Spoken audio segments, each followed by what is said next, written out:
영식님은요, 처음에는 순자님을 마음에 들어 했습니다. 그런데 최종적으로는 영숙님을 선택했죠. 그런데 영식님은요, 인터뷰 장면에서 자신을 잘 맞춰주는 사람이라고 소개하면서도 지금까지는 내가 하고 싶은 것을 해왔다고 말합니다. 이 두 문장을 가만히 이어보면 조금 이상하지 않습니까? 자, 그렇다면 영식님이 말하는 맞춰줌은 도대체 어떤 의미였을까요? 어쩌면 영숙님은요, 영식님에게 맞춰준다는 것이 어떤 의미인지를 느끼게 만들었던 건 아닐까요? 자, 여러분도 1화 때 영식님의 인터뷰 장면 기억나실 겁니다. 자, 당시에 영식님은 제작진한테 다음과 같이 얘기를 했죠. 이제 혼전 임신을 하셨고, 아들을 낳으셨고, 자기는 이제 잘 스며드는 스타일이라 상대에게 맞춰주는 타입이다. 이제부터는 제가 하고 싶은 것보다는 상대방이 하고 싶은 것을 내가 좀 더 하고 싶다. 즉, 여기서 영식님은 밑에 있는 자막은 맞춰준다 하면서 실제 발언은 상대방이 하고 싶은 것을 제가 맞춰준다고 상반된 발언을 하십니다. 이게 저는 상당히 신경 쓰였거든요. 어떻게 보면 모순 아니겠습니까?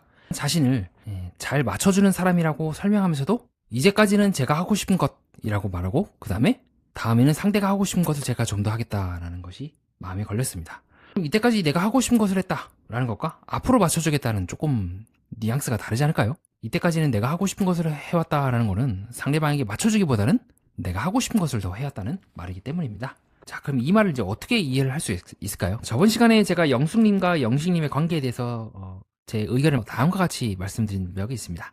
영숙님은요, 이때까지 맞춰주는 삶을 살았다.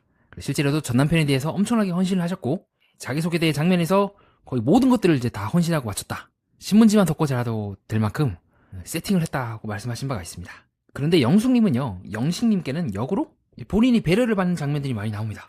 어떻게 보면 반대편 입장에서는 그래, 여자가 저렇게 나한테 다 해주는데 내가 뭐하러 잘해줘야 될까? 라는 생각을 할 수도 있지 않을까요?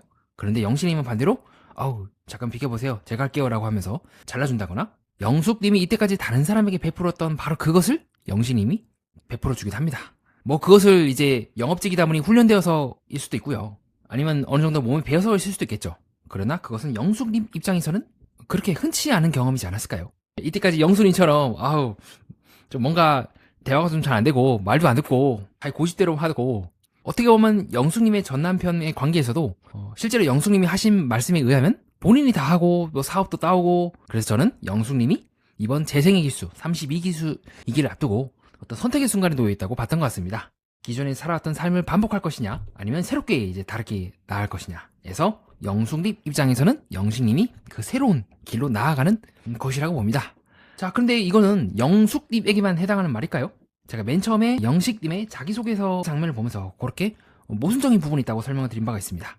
잘 스며드는 스타일이라 상대에게 맞춰준다고 밑에는 자막이 나오는데요, 위에 있는 유튜브 자막은 이제는 내가 하고 싶은 거는 상대방이 하고 싶은 걸 내가 좀 맞춰야겠다고 합니다. 그러나 동시에 이거는 모순이면서 모순이 아닐 수도 있어요. 이때까지 영식님은요, 누군가에게 늘 맞춰왔을지도 모르겠습니다. 그것이 사랑이라고 믿었을 수도 있겠습니다.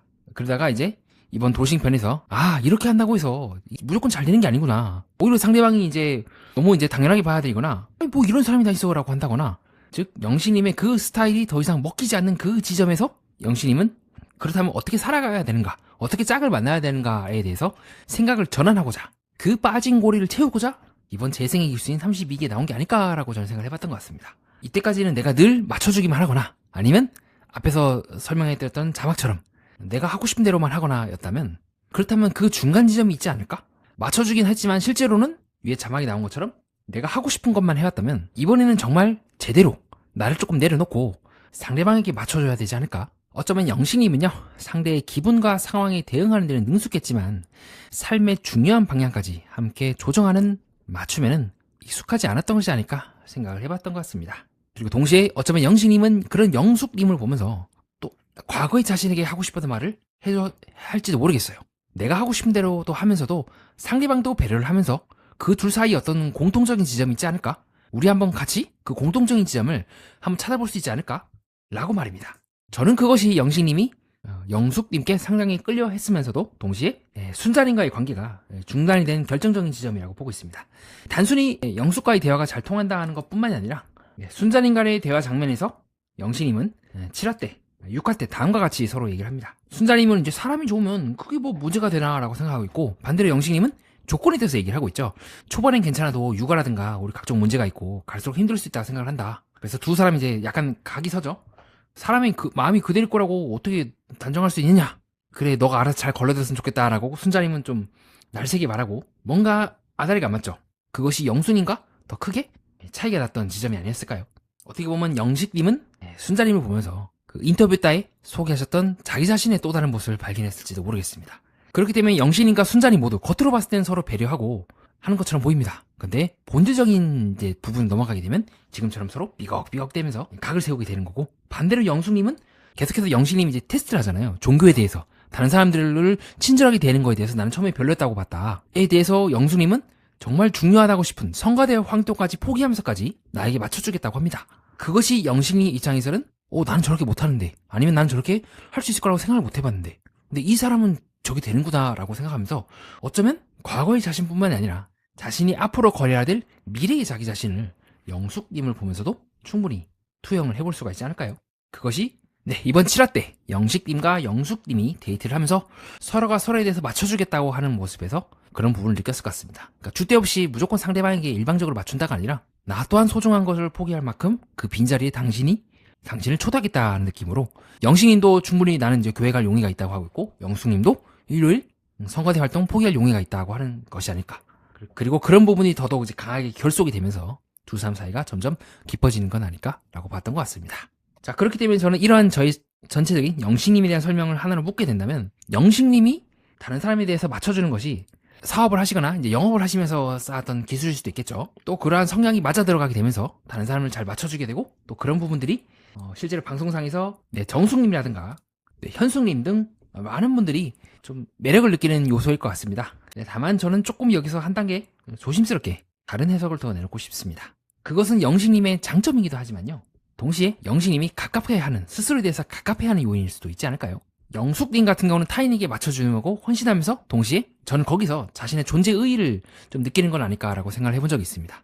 즉 어떻게 보면 그 행동이 지긋지긋해 한다거나 전 남편과의 그 헌신이 어떤 보답으로 돌아온 것이 아니라 실망으로 돌아올나 할지라도 그 행위를 멈추는 것은 곧 영숙님이 아니게 되는 순간이기 때문에 영식님이 인터뷰 장면에서 이때까지는 내가 하고 싶은 것을 했다, 이제부터는 상대방이 하고 싶은 것을 제가 좀 더 하겠다라고 말하는 지점이지 않을까 싶습니다. 즉 영식님은 자신이 어떤 타인에게 맞춰준다는 것을 본질로 생각하지 않는 것 같아요.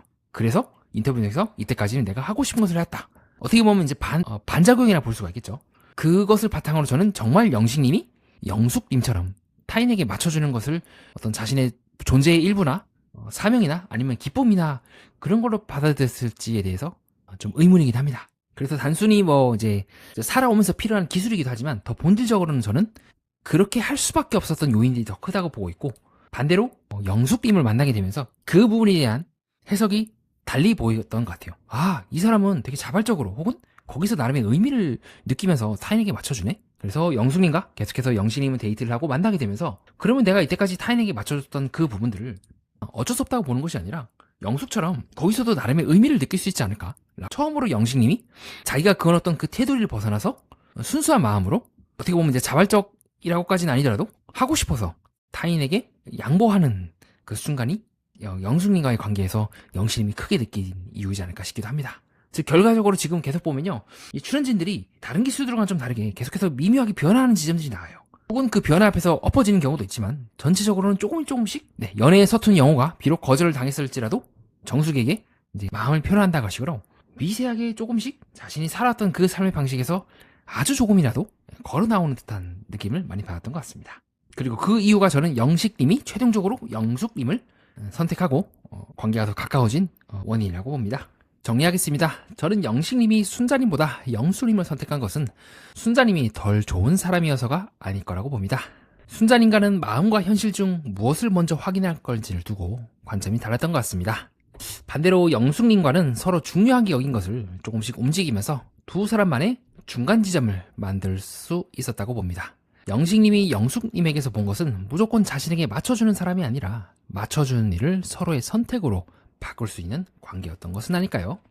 이상 연애 프로그램과 인간의 마음 그리고 세계의 또 다른 면을 구조로 풀어보고자 하는 채널 매니아와 여러분은 뜻깊은 시간을 보냈습니다.